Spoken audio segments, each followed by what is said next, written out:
Okay, let's unpack this. Today we're diving deep into something incredibly critical and, frankly, rapidly evolving: the cybersecurity landscape. Absolutely. It changes so fast. It really does.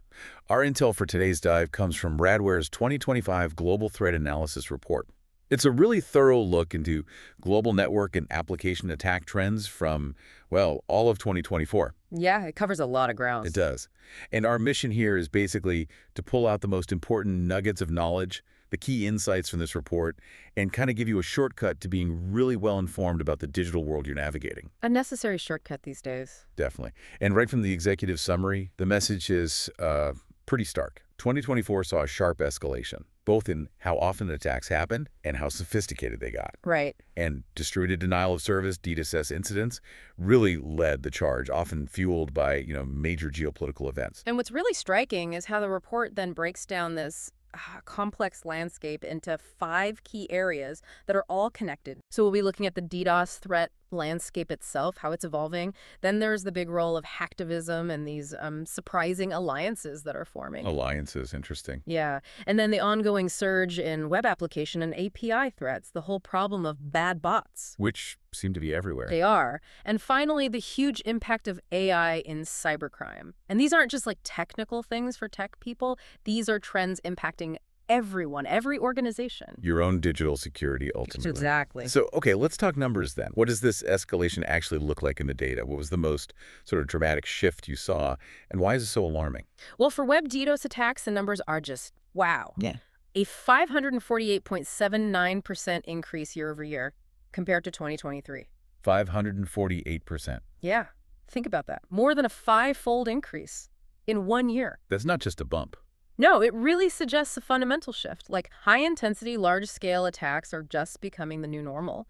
The report mentions attacks hitting 14.7 million requests per second 14.7 million RPS. on a Middle Eastern financial institution.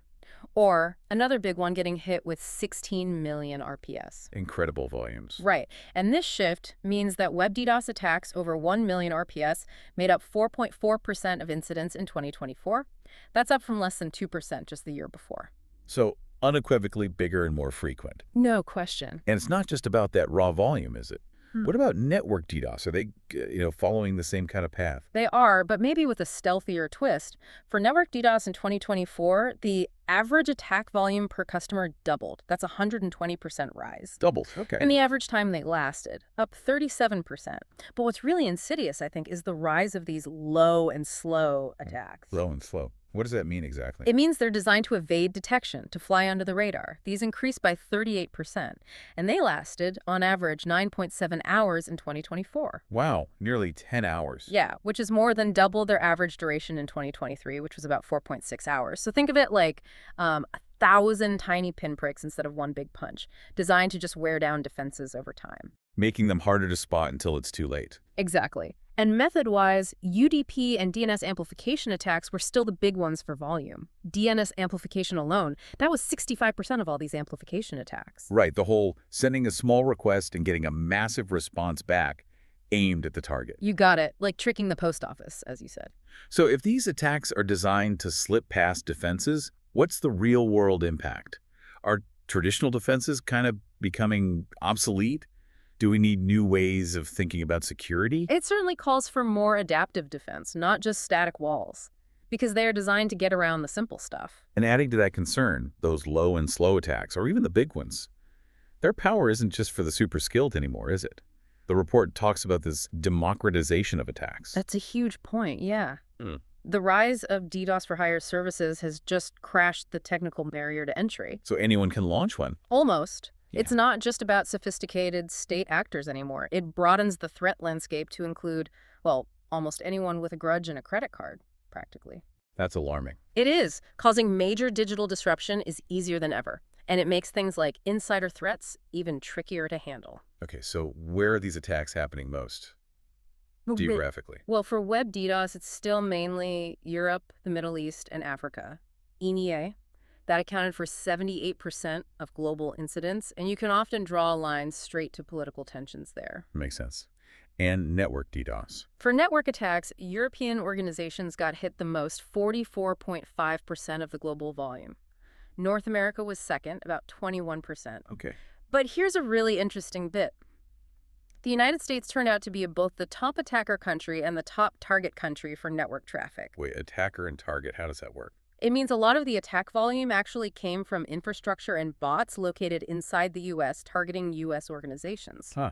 That is complex. Yeah. So beyond geography, which industries really got hammered by these network DDoS attacks? Telecommunications took the biggest hit by volume, 43% globally. They handle the pipes, so maybe that's expected. Right. But the finance sector, they saw the steepest growth in attack volume per customer, up an incredible 393% year over year. Wow, 397%. Yeah, that's more than twice the global average growth of 120%. So it's just attackers are really focusing there, seeing big returns, or maybe just aiming for maximum disruption. Okay, so that's the DDoS picture. But beyond the raw numbers, the report really digs into hacktivism as a major force.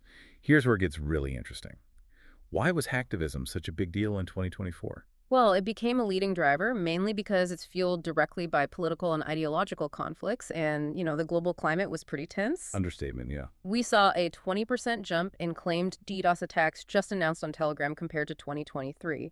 That's over 15,000 unique claims. 15,000. Yeah, and Ukraine was the top target. 2,052 claimed attacks, way up from 744 the year before. Mostly by pro-Russian groups like the known one, no name 0576. Israel faced about 1,550 claimed attacks, often from groups opposing its policies. And the main industry target, still government institutions. About 20% of all hacktivist activity hit them. And Telegram's role in all this seems absolutely central. How did it become the sort of main hub for these groups? It really did, mainly because of its anonymity features and, well, historically pretty loose moderation policies. Right, they were known for that. Exactly. So the report shows how DDoS as a service offerings just exploded on Telegram. Groups could execute commands in real time, schedule attacks using bots, often paid for easily with crypto. So it became a command center and a marketplace. Pretty much. A dark marketplace for digital disruption. But didn't things change with Telegram? Wasn't there the arrest of the CEO?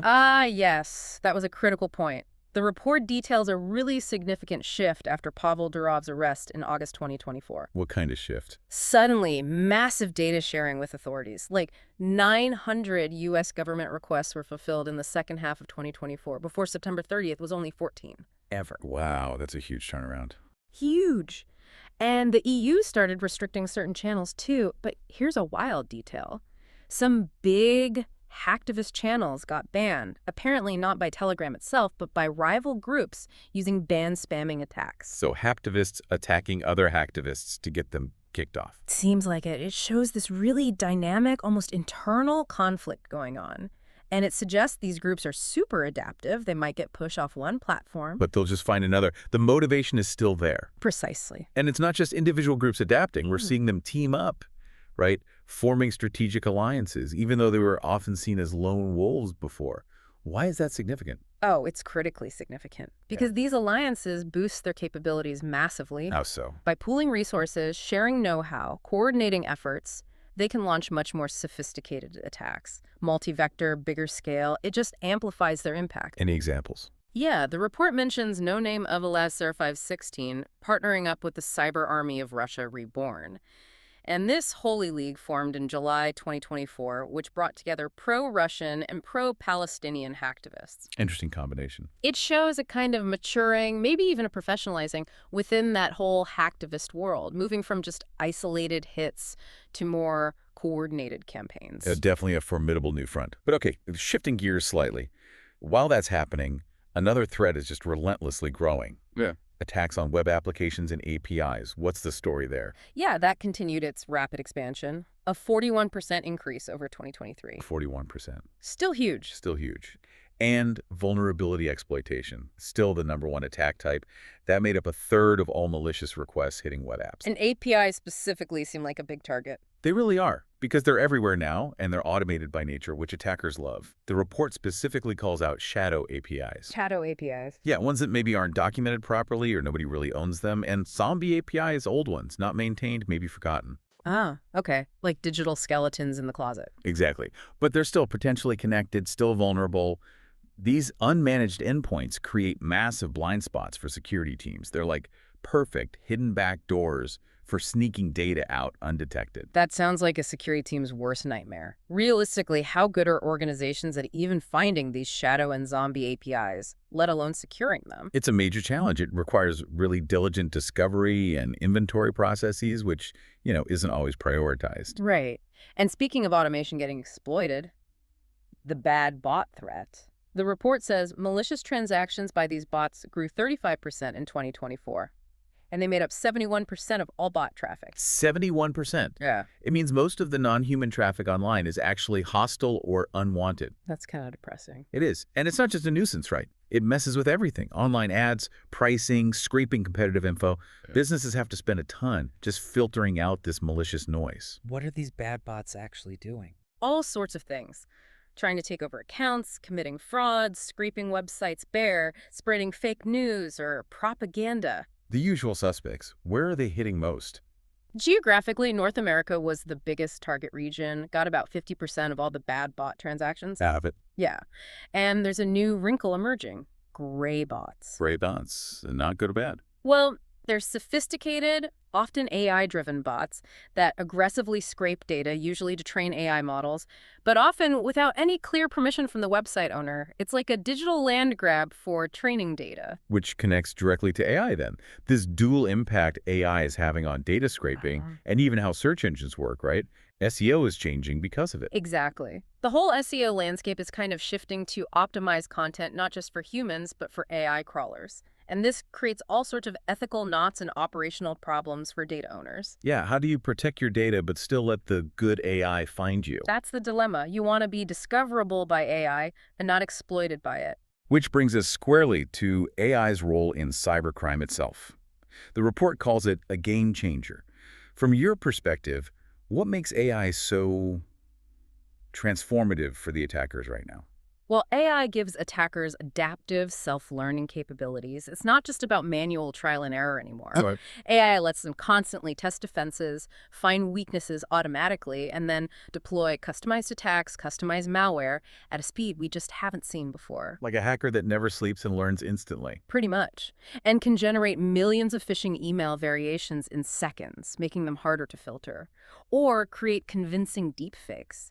It really messes with our ability to trust communications. And it gets even worse, right, with these offline AI models like Worm GPT and Fraud GPT that people can just download. The report says they're lowering the barrier to entry for new cybercriminals. How big a deal is that? That's a very big deal because these models are downloadable, modifiable. People with minimal technical skill can now use pretty sophisticated AI for malicious purposes. So it's democratizing advanced hacking tools now. Essentially, yes.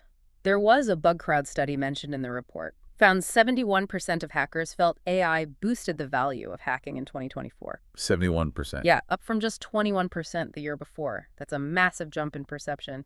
And 77% said they were using generative AI tools, up from 64%. So it's rapidly becoming standard practice for them. It seems so, and it just broadens the pool of potential attackers massively. Okay, so they're using AI to attack us. Is there also a concern about attacking the AI systems themselves? Absolutely. The report touches on this, and it's a growing area of concern.